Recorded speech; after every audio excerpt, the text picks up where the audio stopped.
Barcelona are on their way to a La Liga trophy, their 25th La Liga, or 27th actually. I mean, I apologize for that. It's a 27th La Liga win by winning El Clásico today 2-1 at the 90th minute. What a game it was. And we're going to do an entire match review. This is the first time on the channel that I do a match review. I'm going to be doing this after every Barcelona game, whether it's Champions League. Obviously, you guys don't have to worry about that till next season, but Copa del Rey, La Liga, whatever tournament Barcelona's in, I'm going to cover the match after. And Clásico wins, they're always different. They always feel something special. Xavi right now has a winning record. I believe this is his 5th win against Real Madrid, and this is his 3rd win in 2023 alone. And that's crazy because when you go back to earlier in the year, when we lost them 3-1 at the Bernabeu, it felt like all hope was lost. Real Madrid dominated us. They were above us in La Liga. Real Madrid were the defending Champions League champions. And at the time, it felt like, yeah, this is it. Real Madrid is just much better. But now, all of a sudden, we're Super Copa de España champions. We're beating them in the Copa del Rey. And now we're 12 points clear in La Liga. That is the key, most important part. But let's talk about the game.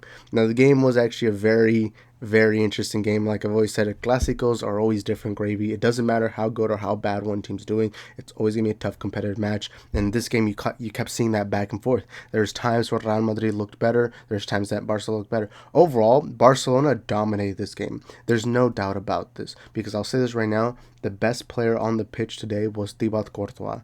Yeah, Courtois, within the first 5 minutes, made 2 beautiful saves. Courtois today was... I'll say this right now, Courtois, while I love Emiliano Martinez, I think what he did in the World Cup was great. To me, Courtois is just by far the best goalkeeper in the world. And I love Ter Stegen. I think Ter Stegen's goated, but like, Courtois is just something else. And to me, Real Madrid fans cannot be mad at Courtois today. You know, I already see Madrid fans mad, Barcelona pays the refs, the usual, because people can't accept that we won. But, if there's one thing that you can take away from this game is that Courtois is the best goalkeeper in the world.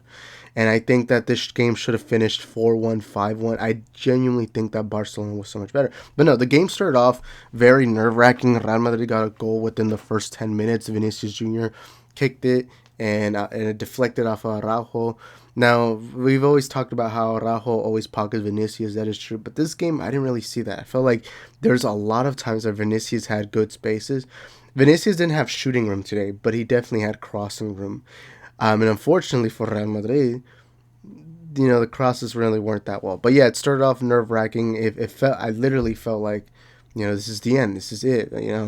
Because if they win, now there's only a 6-point gap. And now that didn't happen. But throughout the game, you saw Barcelona were more confident. You saw the midfield of Gavi, Frenkie de Jong, and Busquets. They were all controlling it. Sergio Roberto didn't have the most spectacular game, but on the right side, he was doing what he needed to do. And Barcelona, you could see Barcelona wanted this more. It felt like that way from the beginning. Well, they're talking about the fans, which, by the way, the Camp Nou today was rocking. Like, from the get-go, it felt like a fortress. This is what I've wanted for a while. Barcelona needs to feel like a fortress. The Camp Nou needs to feel like a place that, rivals should fear. I remember no one's really felt that way since Ernesto Valverde, which I still think was a mediocre coach, and I'm glad that he's gone. But one thing that he was able to do at his time as Barcelona manager was he rarely lost at the Camp Nou. There was probably only like 2 or 3 losses in his almost 3-year career at Barcelona that we lost at the Camp Nou, because Camp Nou felt like a fortress. Same thing with the Luis Enrique era. Same thing with a lot of these eras. Barcelona should always have their stadium as a fortress, and today it felt that way. The fans were loud no matter what was going on. Even later in the game, when there was a VAR check, you could hear like the stadium celebrating as if we just scored a goal. And that led, and I said this while the game was going on, I said that Barcelona needed a goal in the halftime, so that way they could get their confidence, so that when the second half comes along, you can get another goal, and another goal, and another goal. But Barcelona, and let me talk about the front three first. Rafinha today was lethal. every time Rafinha got the ball, you felt like Real Madrid had no answers for him. It literally felt that way.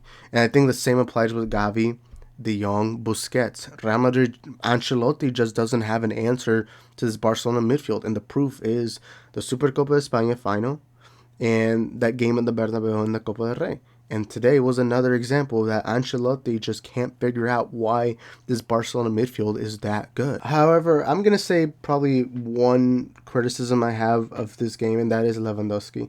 Lewandowski had multiple chances. I genuinely think that, and same thing with Rafinha. But the thing is, Rafinha created so many chances that I give him the benefit of the doubt, because a lot of our chances were because Rafinha got in the ball. He was able to cross back. You know who Rafinha reminds me of? Robin. Arjen Robben, the Dutch player that played for Bayern Munich. Literally, it felt like every time he would run through the left, no one could stop him. It literally felt like the game was in his hand. Like, it felt like he was the one that gets to control what's the result based on if he wants to score a goal or not. Unfortunately, his shooting wasn't very good. But Lewandowski today, I'll say this, Lewandowski had good positioning for half the time. And I see people already talking about the downfall of Lewandowski. I just think it's one bad game. You know, everyone has a bad game. But it is unfortunate that today just wasn't his day. You know, even there's a lot of times where Robert was one-on-one.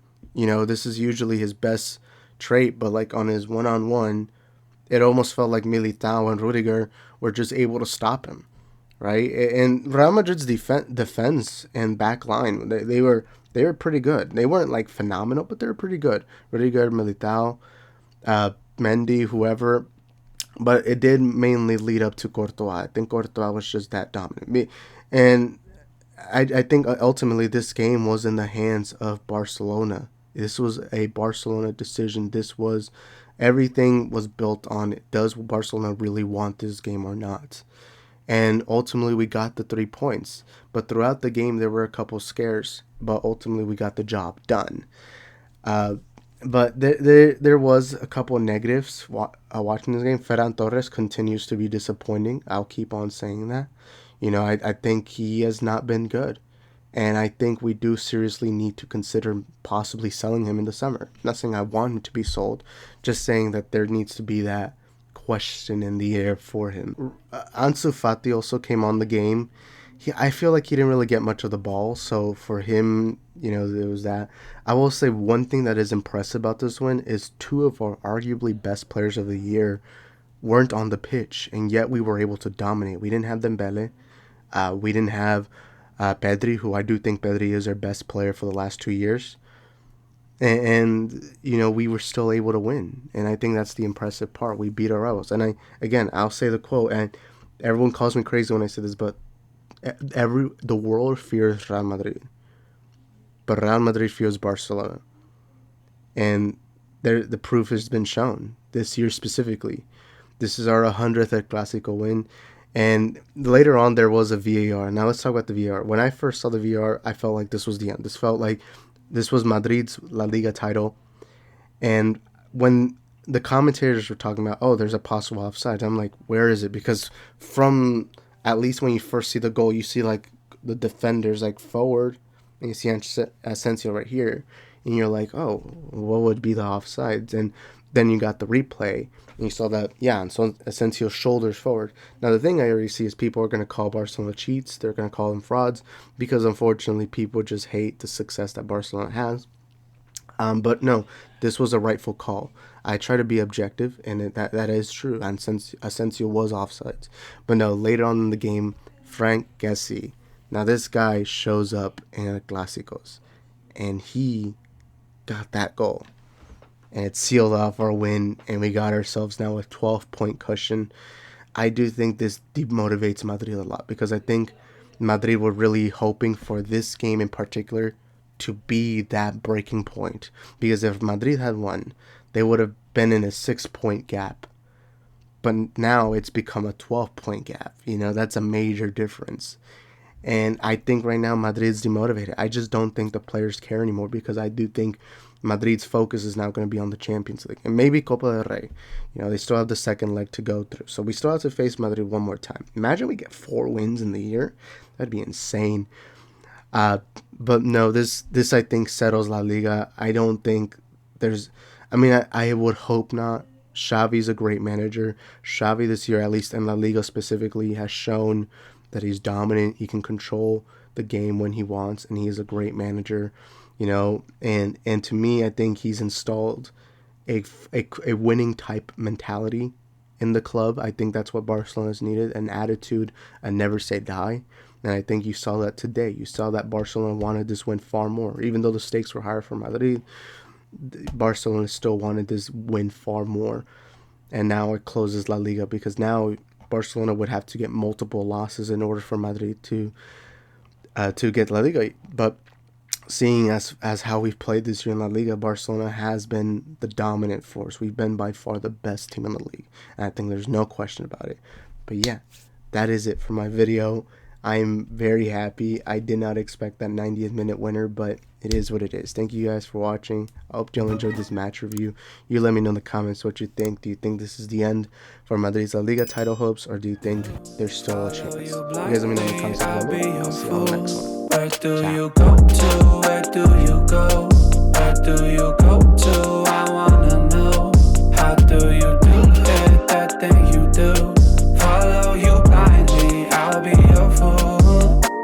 Cinderella, yeah. I think I'll find your glass slipper, baby.